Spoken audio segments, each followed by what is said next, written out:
Tu veux que je te dise la vérité? Oui, ma coche. Ok. Alors, ce qui est arrivé avec ta chérie, c'est des choses qui peuvent arriver, surtout dans les relations à distance. C'est pas facile, c'est compliqué. C'est très compliqué. Mais tu sais ce que je ne... Tu sais pourquoi est-ce que... Enfin, si moi j'étais à ta place, je ne pardonnerais pas l'acte qu'elle a posé. C'est qu'en fait, quand tu avec ton homme et que ton homme a une opportunité, qu'il va dans un autre pays pour un avenir meilleur et qu'il fait 2 ans et demi et que tu sais, vous êtes en ligne tous les jours, il te rassure, il te dit bébé, prends courage, sois forte, je vais bientôt finir, je vais rentrer, on va se marier. Et quand toi la femme, tu sais que cet homme est vrai, est sincère, je veux dire, quelle que soit l'émotion qui peut t'animer, tu restes lucide.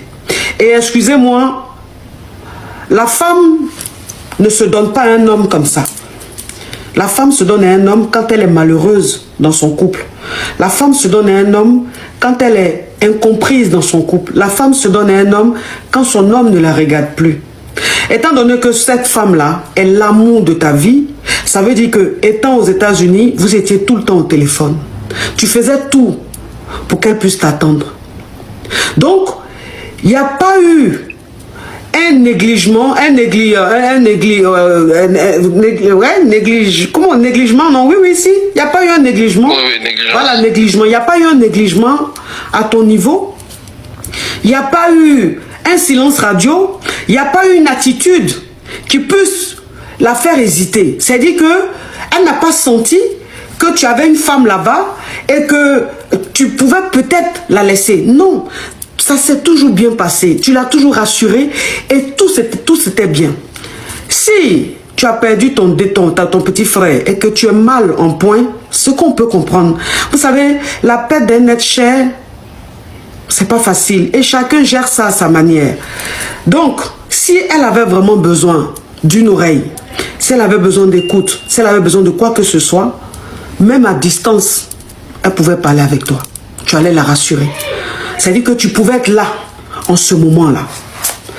Et quand tu dis que c'est parce que tu as perdu ton petit frère et que tu t'es retrouvé dans cette situation, mais enfin, je dis, avant d'aller au rendez-vous de la personne, et avant même de vouloir gré avec la personne, tu peux te dire qu'il y a un homme au bout du monde qui compte sur toi, qui doit venir te marier. Et donc tu ne peux pas gré avec cet inconnu sans te préserver, sans te protéger. Non, il y a eu une négligence dans son attitude. Et cette négligence-là, on ne peut pas l'accepter. Ça s'appelle la justice de la vie, la justice de la nature. C'est quelqu'un que tu aimes, c'est l'amour de ta vie, mais elle a posé un acte qui mérite une condamnation. Des gens qui fautent, les gens qui fautent qu'on juge, ce ne sont pas des gens qui sont négatifs à 100%, ils ont aussi un côté positif. Mais c'est l'acte qu'ils posent qui est impardonnable, qui mérite la sanction.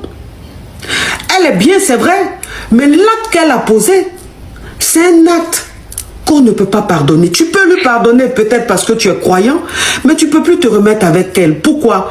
Parce que tu es un homme, tu as ta dignité.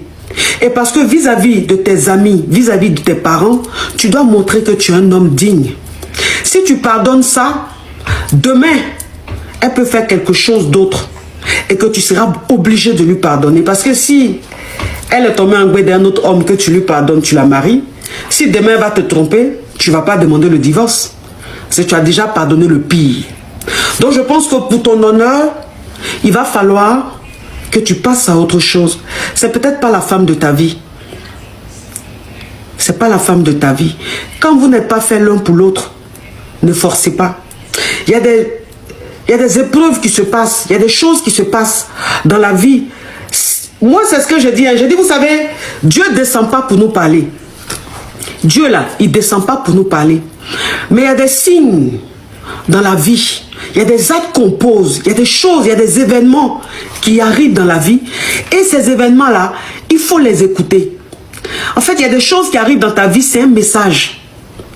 Il ne faut pas regarder ça. Tu regardes, tu écoutes. Il y a un message derrière. Et ce qui est arrivé entre toi et ta chérie, faut plus comprendre le message qu'il y a derrière. C'est pas la femme de ta vie.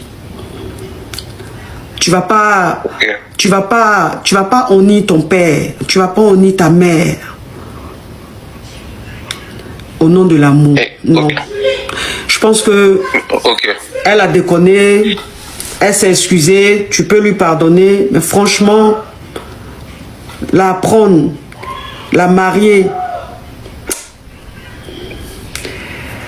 je sais pas, ça sera quelque chose, tu vas casser quelque chose dans ta vie même spirituelle, c'est-à-dire, il aura un rabais dans ton évolution, il aura un rabais dans les choses, parce que je sais pas comment te...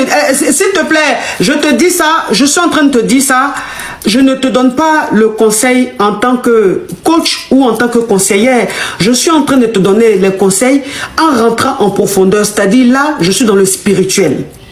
Et je dis spirituellement, il y a des choses qu'on ne peut pas pardonner parce que ces choses-là apportent un blocage, apportent une impuissance. C'est-à-dire ça peut toi-même te rendre impuissant, ça peut affaiblir tes activités, ça peut affaiblir beaucoup de choses. Donc, c'est pour ça que je dis, tu peux pas la reprendre. Tu peux lui pardonner, mais tu peux pas la reprendre. Je sais qu'elle me suit beaucoup, elle suit mes conseils. C'est peut-être une caviar ou peut-être une Yougos, je sais. Mais un homme qui vient exposer son problème, tu ne lui donnes pas des conseils en voulant protéger celle qui est en erreur.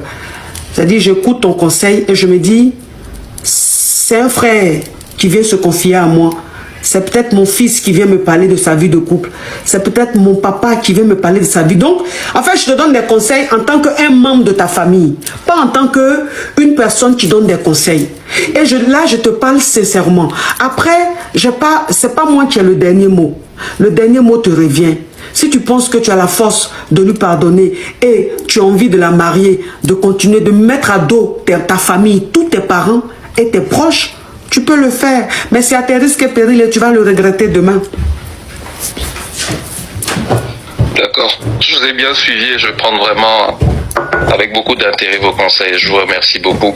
Mais si vous me permettez, c'est aussi peut-être pour passer un message à tous ceux qui suivent peut-être le live. C'est quand même de ne pas briser la confiance quand quelqu'un vous la donne de tout son cœur. Ça fait vraiment mal de savoir que la personne avec qui on pensait construire sa vie, avec qui, moi par exemple, c'est elle qui préparait le mariage, j'étais même pas sur place.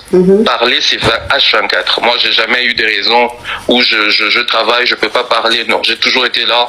J'ai donné toute la direction à elle pour gérer, et ça même nos deux familles le savent.